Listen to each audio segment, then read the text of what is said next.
Hey everyone, top 3 places you can't go and people who went anyways, part 3. Have you guys seen it? Because we haven't. Let's jump into it.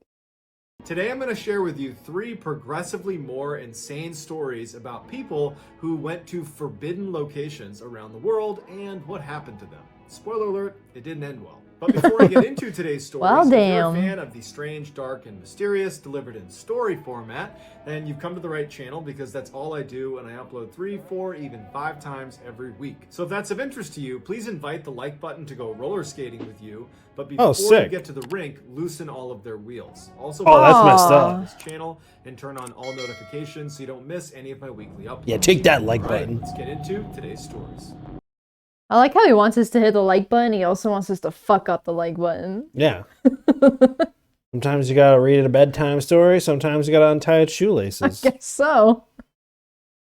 Big In fire. 2011, Heike Dorsch and her boyfriend Stefan Rahman were living their best life sailing southwest from the Galapagos Islands. For the last 3 years, they had abandoned their lives in the city and had moved on to Stefan's catamaran and were just sailing the globe. On August 30th, 2011, after a particular stretch where they had been at sea for 17 days consecutively without seeing land 17 anywhere, days. Heike Wow. was laying down on the catamaran catching some sun when she heard Stefan yell out, "Land!" And she looked up and she saw these mountainous islands kind of coming into view just over the horizon. These were the 15 islands that make up the Marquesas Island range within French Polynesia. Heike remembers Cool. not being able to control her grin. It was like she couldn't stop And smiling. people really just sail because it really looked around like the world? paradise. And she I don't was feel. I so feel like you excited to can't land there. today. The Marquesas Island range were not big tourist attractions because of how mountainous and rocky they were, and the water was not that beautiful Kool-Aid blue that people expect out of French Polynesia. But for Heike and Stefan, this was perfect. They were not looking for mass market tourism.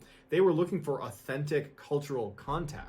It would turn out Isolated. that the Marquesas Island range was perfect for this because the locals just weren't used to seeing tourists. And so before long, the locals were embracing Heike and Stefan and bringing them down to the beach for their cookouts and going spearfishing with them. And even one night, they were invited into a local's home where they got to be a part of a big family dinner. After 6 weeks, Heike and Stefan had 6 weeks, explored wow. the majority of Yeah. the Marquesas Island range, but there was still one of the 15 Long time. islands that they had not yet explored called Nuku Hiva. And so on the day before they planned to leave the island range, they decided to go check it out. When they dropped anchor in the bay that sat just outside of this island, there were no boats, there were no fishermen, there were no people, there was nothing. It was like a deserted island. And so they make their way on the beach and they see there's this trail that goes inland.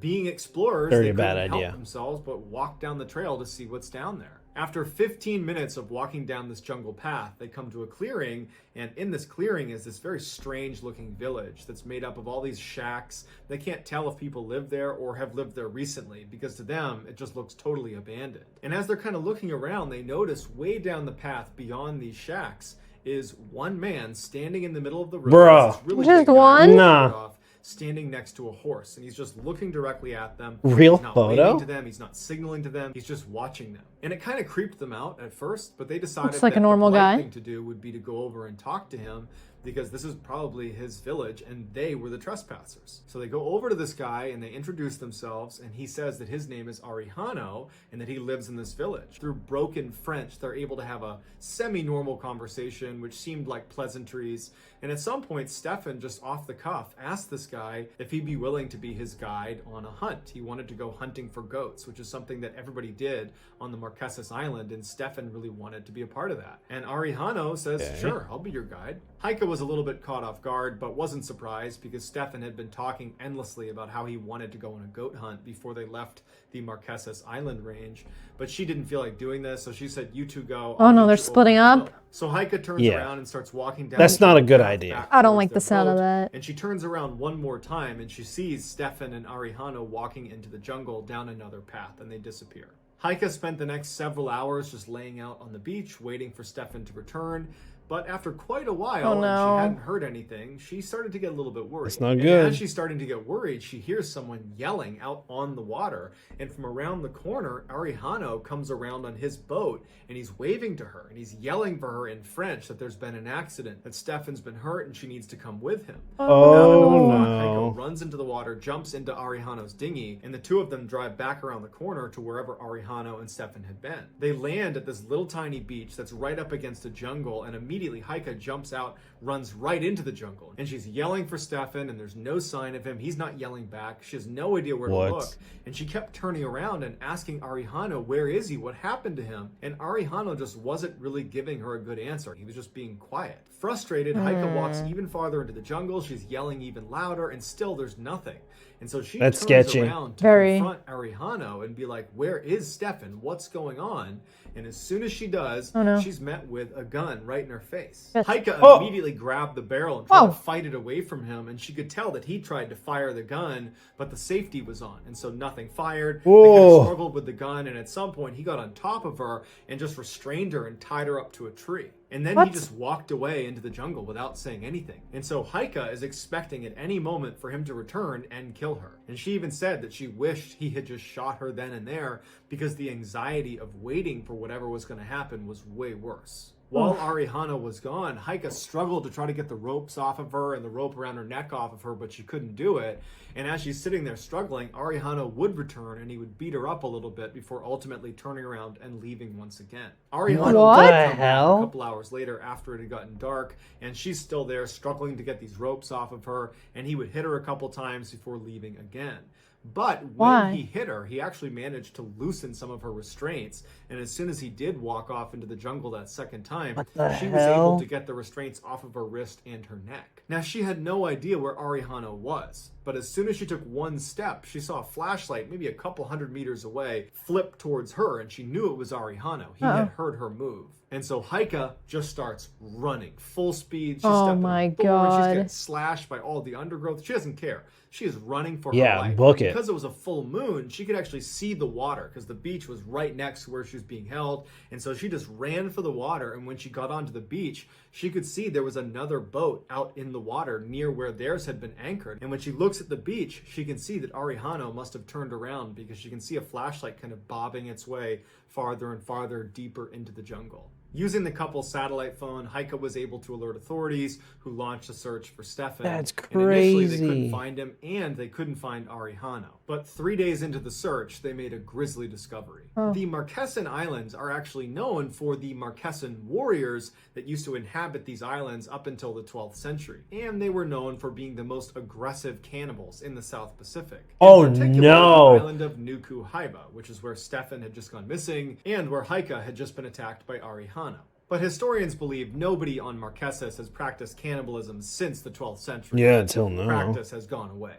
Well, until 2011, when Arihano, who was in fact a Marquesas warrior, met Stefan and decided that now is a good time to bring that practice back. Right after Heike had turned around and walked back to the beach and Stefan and Arihano had gone on their hunt, Arihano had attacked Stefan, tied him up, and described seeing his neck pulsing with fear as Arihano built this massive campfire that authorities said was 3 times bigger than any campfire they'd ever come across. And then Arihano shot him and put him in the fire.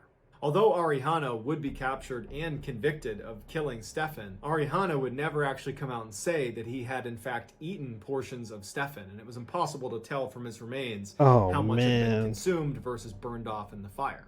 But virtually anybody who was involved in this case has their suspicions that Arihano had ritualistically cannibalized Stefan. Damn, dude. What the fuck? That's why you don't go to abandoned islands by yourself. In the early just go hunt and go by yourself. Well, they went to that first island and that community fully embraced them. And then they went to the second one and different story. Well, as soon as I walk into like a random village and there's nobody else around, and then there's just one dude just like... Hey. Yeah. I wouldn't go in there and be like, never mind, sir. Hey, I know we had a little bit of a chat. Do you mind if I hunt a goat with you? Yeah, because that's going to go well.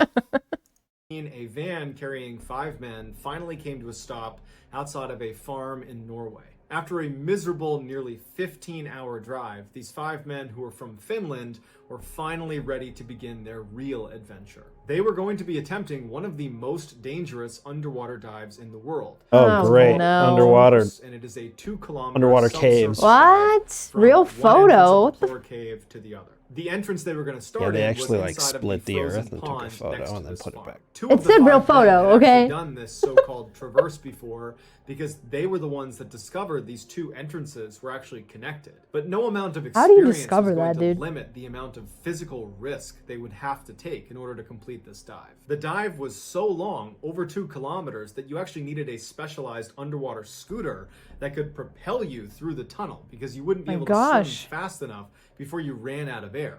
Which also meant if your scooter broke down in the middle of this pitch black underwater cave, you were screwed. The majority of the dive was going to be through this really tight tunnel where all along the ground were these limestone rocks. Why do people do this for fun, If you bro? weren't careful, if you dragged your dry suit along them, you could tear it open. And then freezing water would go into your dry suit and you would die. Also, they were going to be using a diving rig known as a rebreather. So as a Navy SEAL, we used rebreathers. Basically, it takes your air and rebreathes it. So you're not breathing air into the water, you're breathing out into the system that scrubs your CO2 and then pumps it back into you. And you also combine that rebreathed air with pure oxygen, so you have a continuous cycle where you're just breathing pure oxygen. It makes for a really cool dive because you're looking around and there's no bubbles, but it's also very dangerous and your body doesn't really adjust well to having pure oxygen pumped into it. In fact, you can be poisoned from pure oxygen. Oh no. And when you're diving at depth with a rebreather, on the way up, you can't just rocket to the surface. There are these things called decompression stops along the way up, where depending on how long you were at a certain depth, you need to wait at certain stops along the way back up to the surface and let your body decompress. If you don't do that and you just rush to the surface, you can get something called the bends, which is decompression sickness, and it can be fatal. Not to mention there's a couple other nasty side effects of using a I was like, oh, that shit's kind of cool. It's like unlimited air. Breathing loop, it can actually get into the CO2 absorbent that sits inside of your rig, and that can cause this acidic mixture to go back into your mouth. But you can't take the mouthpiece out because more water will get into it and it'll flood your rig and then you'll just drown. So you need to just accept that there could be acid in your mouth, and you need to either get somebody else to give you their mouthpiece or get a standby rig and breathe off of that, because there's no solution to this. You just got to have acid in your mouth. Okay, so it sounds like a bad adventure. Why bother? You'll be breathing really heavy and your system will not be able to scrub the CO2 fast enough, and you'll have a buildup of CO2 in your body and you'll get hypercapnia. What the Which can lead to disorientation and even passing out, which can be lethal underwater. This dive was famously dangerous to the point where the best divers in the world wouldn't attempt it. They called it a death wish. But these 5 divers from Finland were determined and they were eager to make the traverse. So shortly after they arrived, they take a quick 5 nap, go in, they 1 get up, comes and out. they're ready to start the dive. Probably. They decided to break up into 2 groups. They had a pair that was going to go down first, and then 2 hours later, the other 3 would follow. It's going to take 2 hours? There would be no way 2 to communicate hours for between the 1 two group to groups. go in. So the pair cuts and then the a next group triangle goes into the in ice 2 with a hours later. chainsaw. I know, They hop but into it the must take beautifully 2 hours to clear get to the other water, and very side. quickly they start descending down into this tunnel. Once they got down to the tunnel, they turned on their scooters and started heading out. After a couple of hours, the pair reached the most dangerous part of the dive, where the tunnel basically nosedives and goes straight down to about 130 meters. And as you're going down, you have to be very cautious that you're going the right way, because there's all these dead end tunnels that look exactly like the way you're supposed to go. And they go pretty far out. But if you were to accidentally take a wrong turn and go down one of these dead man turns, you wouldn't have enough oxygen. Tell me nobody put like a flag there? So it's a slow process of making sure you go down the exact right path. And then when you get to the bottom at 130 meters, there was this plate that had been left there to signify you've gone the right way. And then you turn and go right back up again, and you're pretty much at the exit at that point. But it takes quite a while to cover that last little bit because there are necessary decompression stops along the way. The first group descended with no issues and didn't get sidetracked. They got to the bottom where that plate was. They turned and began going back up the ascent to their first decompression stop. The lead diver got through a particularly tight spot and then noticed that his partner behind him, his flashlight, which was normally right up against him, he couldn't see it anymore. And he turned and he saw that his partner had gotten wedged in this one section of the ascent. So the lead diver turns around and swims down to the trapped diver, who he can tell is panicking a little bit because he's trying to get himself free and he can't move. And the lead diver looks, and he can tell that he is thoroughly wedged into this one little section. And the lead diver would say that what he thought happened is the trap diver must have been going too quickly with his scooter and basically motorized himself into this wedge. Like it wouldn't have been humanly possible to swim fast or hard enough to get stuck as badly as he did. The lead diver could tell that he was totally stuck. There was probably no way he was going to get out of this. And so he tried taking some of his gear off, but they have such little space to work with. And the trap diver is starting to sense that this isn't going very well. And in a panic, he accidentally knocks his mouthpiece out of his mouth and can't find it again and ends up inhaling a bunch of water and he dies. The lead diver knows that he can't panic because he will end up burning through his oxygen. He'll probably get hypercapnia. He won't be able to get to the surface and he'll die too. So he tries to free his friend's body and he can't. And he's now realizing that the second set of divers that are coming in the tunnel, they're going to get to this point in the dive, which is very far into the dive. And they won't be able to get past his dead body. Oh my God. Oxygen, he didn't think, to make it back to the surface. And so almost certainly those 3 divers are going to get here and be trapped and are going to die too. And so terrified and devastated and saddened by what's ultimately going to happen, he turns and starts heading for the surface. And he had to stop at each of those decompression stops. And you can only imagine what it was like to be sitting inside of this tight tunnel waiting for 30 minutes and 45 minutes at the different decompression stops, just thinking about what's inevitably going to happen beyond the dead body. They're going to get trapped. They're going to die. He's going to be the only one that gets out of here alive. And at some point he makes it. I was just joking. And he just sits there and waits. Meanwhile, the second set of maybe it'll be a good story. 2 hours later, they go down to the tunnel. They're making their way out, and they were farther spread out than the pair was. And so the first diver, the lead diver of the second group, he reached the dead body first before the other 2 had even seen it or knew about it, and he began to panic. And as the second and third diver come up and realize what's happening, they see the lead diver lose his mouthpiece, and in a panic, he's moving around like this, and he inhales water and also drowns. And so now the second and third diver are dealing with the fact that they just watched their friend die right in front of them. Their other friend from the first group is dead and blocking their way. And the second and third diver, they also begin to panic. They don't communicate, and one of them just immediately turns and starts kicking it out back towards the entrance, knowing full well they probably don't have enough oxygen to get there. The other diver decided they were going to find a way to get past the dead body that was wedged in the only way up. Oh my God, I'm panicking. Over a kilometer palms are sweaty. Underwater in this tight little tunnel where they're totally trapped. They're relying on a flashlight for light. There's 2 dead bodies. This second diver begins removing pieces of their gear and pushing it through the little space between the dead body and the clearing that he wanted to get to make his way up to the surface. And after pushing through all of his gear, including his tank, which is a big commitment, once it was through, he would have to go to the other side. He couldn't get it back through. And push himself through painstakingly with his hands all the way through this tiny little space that he could just barely get through. And then he puts his gear back on, and then knowing he had almost no oxygen left, he had to basically rocket to the surface. No. Decompression sickness didn't kill him. The other diver who had turned around and gone all the way back to the entrance, they skipped all of their decompression stops as well. They got to the entrance just barely, but when they got there, the entrance was frozen over, and they had to through the ice, which they were able to do, and they too got on surface once again. The 3 survivors linked up. They called authorities. They went to the hospital. They would make a full recovery. They told authorities where their friends were in this cave, but no one had the ability to get down and retrieve their body. So they sealed off both entrances to this cave and called it a gravesite and said no one can go down there. But months later, the 3 survivors had such intense survivor's guilt that they would actually illegally go back to Killer Cave and retrieve their bodies. Oh, successfully? Okay. Yeah, that was wild. Jeez, man. In the Underwater caves, ridiculous. I don't even like normal cave diving. Cave diving in general, yeah. Every time I watch one of those videos, I get so much like it's just like claustrophobia, even if I'm in like an open room and I'm watching this. Yeah. It's just like, why? I mean, I get it. Like, people have hobbies and they really enjoy that shit. But that's like, adventure. That's like so crazy because, like, I mean, there's some stories that I've heard where like you get stuck in a spot and you start panicking, and then your body starts inflaming and like gets you even more wedged because you're like freaking out. I ain't about that.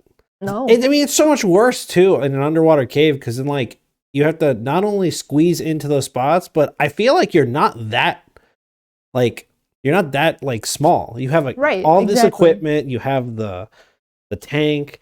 It's just like you're relying on a lot of gear to keep you alive. I ain't about that. Yeah. Nah. 1930s, notorious dictator Joseph Stalin began deporting people that he viewed as threats to the regime. Now, at first, that was just political opponents, and he rounded up thousands of those. But over time, Stalin just started rounding up anybody he didn't like. And so as more and more people were deported, Stalin needed a place to put them. The option he settled on was sending these people to Siberia, because it was thousands of miles away from civilization. And the way he saw it is they wouldn't be a threat to the regime anymore because they'd be too busy just trying to survive. Eventually, millions of people were deported to Siberia to fend for themselves, and many people died in the process. But the worst fate of anybody deported to Siberia has to be the roughly 7,000 people that were sent to Nazino Island off the western side of Siberia. In May of 1933, the first 5,000 deportees that would be sent to Nazino Island arrived on its shores. Now, they had been packed inside of barges. Many of them were weak or sick, and so disease quickly spread. And just by the time they arrived, 27 people had already died just in transit. As the survivors disembark onto this snowy island, they see immediately that there's nothing on it. It's this tiny little island. There's no shelter. There's no food. There's no tools. There's no way to make shelter. They're just totally stranded. Their Soviet guards had promised them a ration of flour, but for the first 4 days, they refused to give it to them, and another 295 people died. And to make matters worse, after a couple of days, another almost 2,000 people were shipped out to this island. And so by the time the guards actually took their boats into shore to give the flour to these people, they were starving to death, and they rushed the boats to try to steal the flour, and the guards began shooting at them, took the flour, and went back out to the water. The next day, they came back in to try to give them the flour, and the same thing happened. And so they went back out to the water, and they orchestrated this plan where for every 150 prisoners, there would be a brigadier. And that brigadier would be in charge of coming out and getting the flour and then bringing it back to those 150. But the brigadiers were all criminals, and they would come out, take the flour, and then not distribute it. And so no one got any flour, so no one could eat anything. And the people who did get flour rations mixed it with water, and then they would eat that raw, and it gave them dysentery, and then they died. Totally desperate, these deportees began constructing these crude rafts and began trying to cross the river to the other side, but many of them broke apart and they would drown in the freezing waters. And if they didn't drown, the guards would see them crossing and would take shots at them. And so if they didn't drown or get shot, and they didn't make it to the other side, this is like next level of evil. No supplies, and they would die there too. And so Nazino Island completely devolved into chaos. Almost immediately, cannibalism became a thing, and there were these roving gangs of people that were the strongest and fittest of the island who would just go around and murder the weak and eat them. And the guards that were watching this did nothing to stop it, and frankly couldn't if they wanted to, because you've now reached the absolute extremes of human survival. Yeah. One local woman who would make an annual trip to Nazino Island before there were people being deported there made her annual trip and was shocked to see all these people on this island that normally had no one. And then she got eaten. She said from her boat, she watched this group of people run up on this woman, drag her to a tree, they tied her to the tree, and then began cutting off pieces of her while she was alive and eating it right in front of her. And then after the group had left, the woman who was tied to the tree was still alive, and what looked like her partner, her boyfriend, her husband comes over, tries to untie her, he tries to save her, but there's nothing he can do, and she dies in his arms. Another local who managed to save what a the woman hell? from Nazino Island. This is like next level. She got her into her house, and she sat her down, and she noticed that the backs of her legs were all bandaged up. And she asked her what was going on with the backs of her legs, and she undid her dressing, and her calf muscles on her legs were gone. Someone had cut them off and eaten them. Of the nearly 7,000 people that were sent to Nazino Island, only 2,000 remained at the end of the first month they were there. And in fact, when word got out to Stalin that this island had become Cannibal Island, he actually shut it down and moved the remaining 2,000 deportees to another labor camp where unfortunately many of them died as well. And sadly, those few thousand people only represent a fraction of the massive number of people that died during Stalin's many purges. So that's going to do it, guys. I hope you enjoyed today's stories. That was awful. That last these ones were dark and horrible and ugh. How did you got nothing? I got nothing. That's awful. And he didn't know about it? And he just, it was only a month. He found out after a month. You think the soldiers there were like, yeah, let's keep him up to date? He didn't give a shit. He left them there. He was like, goodbye. I don't know. That was awful. Terrible. Ugh. The scuba story, that. I can't even remember what the first one was because the couple, like the last two were just like, oh, I'm shook. Yeah. All right. Well, thanks so much for watching. If you like what you saw, please subscribe. If you have any suggestions, leave them in the comments, and we'll see you in the next one. Yeah, see ya. Bye.